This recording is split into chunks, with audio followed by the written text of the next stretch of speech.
lokasi lahir boleh di mana saja, lokasi kuliah boleh di mana saja, tapi lokasi mimpi harus di langit yang paling tinggi. Tempatkan tinggi. Sudah punya CV belum? Udah bisa nulis resume? Sudah? Saya kasih tambahan tugas boleh ya? Anda tulis CV. Tulis CV Anda. Kalau Anda nulis CV, halaman pertama apa tulisannya? Atasnya, nama, lalu alamat, betul ya? Lalu satu paragraf menjelaskan siapa Anda. Betul ya? Lalu sesudah itu Anda jelaskan riwayat pendidikan, riwayat pekerjaan. Saya titip Anda buat CV. Sesudah syukuran, kembali ke rumah, buka komputer, Anda tulis CV. Tapi tuliskan tahunnya 2044. Pada tahun 2044, pertanyaannya, di mana alamat rumah Anda? Di situ Anda tulis tuh. Siapa Anda di tahun 2044? 20 tahun sejak lulus dari Yarsi, Anda di mana? Karyanya apa? Yang dikerjakan apa? Tuliskan di dalam satu paragraf. Lalu riwayatnya, tuliskan di situ. Tahun 24 sampai 27 apa yang Anda kerjakan? 27 sampai 30 apa yang Anda kerjakan? 30 sampai 35 apa yang dikerjakan? 35 sampai 44 apa yang dikerjakan? Tuliskan di situ. Anda menyusun CV bukan untuk menengok kemarin. Anda menyusun CV untuk menyusun rute cita-cita Anda ke masa depan. Jadi, Anda menggunakan CV ini. Kalau udah jadi, tidak perlu diposting. Jadikan itu sebagai bahan Anda sendiri untuk menjalani perjalanan hidup Anda ke depan. Nah, ini semua saya sampaikan teman-teman sekalian. Kenapa? Anak muda memang bicara ke depan. Dan teman-teman, terutama yang masih S1, belum punya banyak pengalaman. Nanti kalau Anda diwawancara, ditanya pengalamannya apa, sementara Anda baru lulus, saya boleh usul jawaban. Dek, pengalamannya apa? Anda jawab aja, saya baru lulus Pak, saya baru lulus Bu. Kalau Bapak, Ibu cari pengalaman, cari mereka-mereka yang sudah lebih senior dari saya. Tapi kalau Bapak ingin masa depan yang lebih baik di tempat Bapak bekerja sekarang, maka hire saya dan saya akan berikan masa depan buat Anda. Oke. Nah, anak muda tidak menawarkan masa lalu, anak muda menawarkan masa depan. Masa depan tunjukkan. Tapi itu membutuhkan 4C yang tadi dikatakan oleh Prof. Fazli. Apa itu? Critical thinking. Kemampuan berpikir kritis, kreativitas, communication skill, kolaborasi. Itu semua dibutuhkan untuk Anda bisa menawarkan masa depan. Ditopang dengan apa? Karakter. Jadi sampaikan karakter kinerja dan karakter moral. Dengan begitu, maka Anda akan bisa memasuki masa depan dengan visi 20 tahun ke depan, dengan bekal kemampuan 4C yang tadi disebutkan, dan Anda nantinya bisa punya pondasi karakter yang baik. Karena itu teman-teman sekalian, yang hari ini baru saja lulus, izinkan saya dalam kesempatan ini juga membagikan harapan bahwa lulusan Yarsi bukan hanya memikirkan tentang dirinya, tapi apapun yang Anda kerjakan adalah dikerjakan untuk urusan yang lebih luas. Siapa itu? Mulai dari tanggung jawab keluarga sampai tanggung jawab masyarakat. Saya ingin ingatkan pada teman-teman semua, status Anda selama ini adalah mahasiswa. Hanya di Indonesia kita menggunakan istilah mahasiswa. Maha atas kesiswaannya. Di berbagai tempat lain, kuliah di kampus pun istilahnya adalah student. Tapi Anda mendapatkan status sebagai mahasiswa. Ada tanggung jawab moral di situ. Anda mendapatkan privilege yang jutaan anak segenerasi Anda tidak bisa merasakannya. Kalau Anda tengok lagi teman-teman sekelas ketika SD, diingat-ingat dari satu kelas berapa yang sampai perguruan tinggi, berapa yang sampai lulus perguruan tinggi. Anda termasuk yang sedikit yang bisa mendapatkan itu. Karena itu jangan hanya membayangkan lulus ini adalah untuk meraih masa depan bagi diri Anda pribadi. Bayangkan Anda meraih masa depan yang memberikan kebermanfaatan untuk masyarakat, bangsa, dan negara.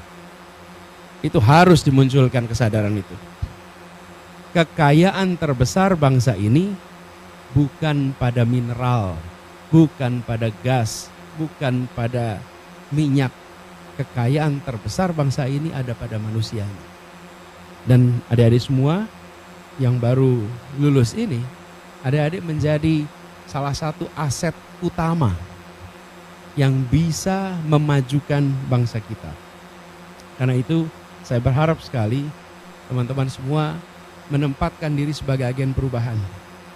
Ketika Anda punya gagasan inovasi untuk UMKM, untuk usaha kecil yang Anda mulai misalnya, maka bayangkan ini sebagai bagian untuk inovasi bangsa. Ketika Anda bekerja di perusahaan, melakukan inovasi, melakukan terobosan, bayangkan ini bagian dari inovasi untuk bangsa.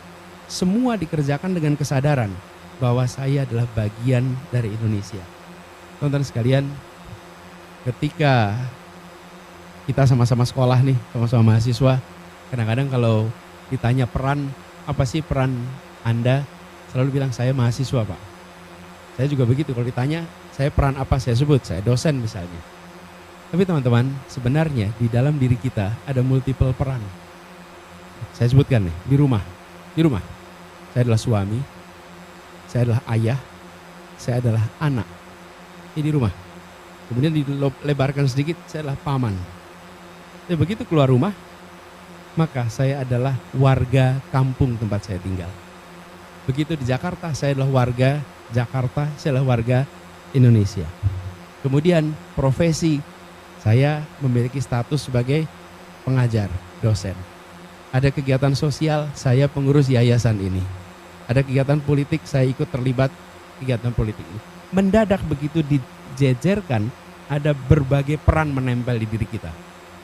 Dan itu buat teman-teman semua yang baru saja selesai, ingat, salah satu peran yang menempel di diri Anda adalah Anda seorang muslim dan muslimah, dan Anda seorang warga negara Indonesia. Sehingga apapun yang Anda kerjakan itu bagian dari peran tersebut. Kalau teman-teman memiliki kesadaran itu, maka apapun yang dikerjakan adalah bagian dari melaksanakan multiple role. Dan tidak bisa kita meniadakan satu peran. Saya tidak bisa pulang ke rumah dan bilang ke istri saya, Fer, hari ini tidak mau jadi suami dulu. Tidak bisa. Saya tidak bisa bilang sama anak saya, minggu ini saya nggak mau jadi ayah dulu. Tidak bisa. Dan saya tidak bisa mengatakan, oh hari ini tidak mau jadi warga Indonesia dulu. Tidak bisa. Itu adalah peran yang menempel di diri kita. Kadang-kadang kita sadar saya anak. Kadang-kadang saya sadar saya pegawai. Tapi tidak sadar saya warga Indonesia. Tidak sadar saya punya tanggung jawab sebagai warga Indonesia. Sadari itu dari sekarang. Bahwa apapun yang Anda kerjakan adalah untuk kemajuan bagi umat, bagi bangsa, dan insya Allah kalau lulusan Yarsi akan bisa menjalankan peran itu dengan baik, insya Allah. Teman-teman sekalian, kita juga merasakan perubahan yang luar biasa di dalam dunia abad 21. Kita menyaksikan ada perubahan iklim yang luar biasa. Ini dampaknya kita rasakan di Indonesia hari ini, di Jakarta hari ini. Yang kedua, kita juga merasakan adanya, tadi saya sebutkan, perubahan teknologi yang luar biasa. Jadi titip, sama satu lagi, ketimpangan ekonomi yang luar biasa. Jadi saya berharap teman-teman sekalian dalam menengok ke depan, menyusun CV masa depan, menyusun rencana ke depan, perhatikan tanda-tanda perubahan itu. Mereka yang membaca perubahan zaman, mengantisipasinya, maka Anda jadi pemenang. Tapi yang tidak baca perubahan zaman, tidak mengantisipasi, Anda akan tertinggal. Bekalnya sama, tapi baca perubahan atau tidak baca perubahan itu memiliki dampak yang sangat besar. Lalu bagi teman-teman semua yang hari ini sudah lulus, mulailah untuk meniti fase pembelajaran berikutnya dengan tidak melupakan bekal yang selama ini ada. Di sini ada berbagai bidang.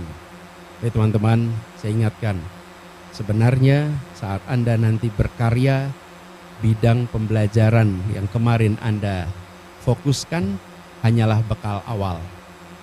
Dalam perjalanan nanti jangan Anda terkunci bahwa Anda harus berada di satu bidang ini saja. Buka perspektif. Bisa kerjakan banyak hal. Dan jangan pernah khawatir untuk mencoba. Ingat-ingat, di tahun 44, 20 tahun setelah Anda bekerja, maka yang paling penting bukan pekerjaan pertama yang Anda kerjakan. Bukan itu yang paling penting. Yang paling penting adalah apakah Anda memberikan kebermanfaatan di setiap pekerjaan yang Anda lakukan. Kita setelah lulus mengejar supaya di tahun pertama kita mendapatkan sesuatu yang mempesona. Itu baik. Tapi ingat, ini proses pembelajaran. Di fase manapun Anda memberikan kebermanfaatan bagi semua. Lalu teman-teman sekalian, di saat yang berat ini jangan pernah merasa kecil. Ini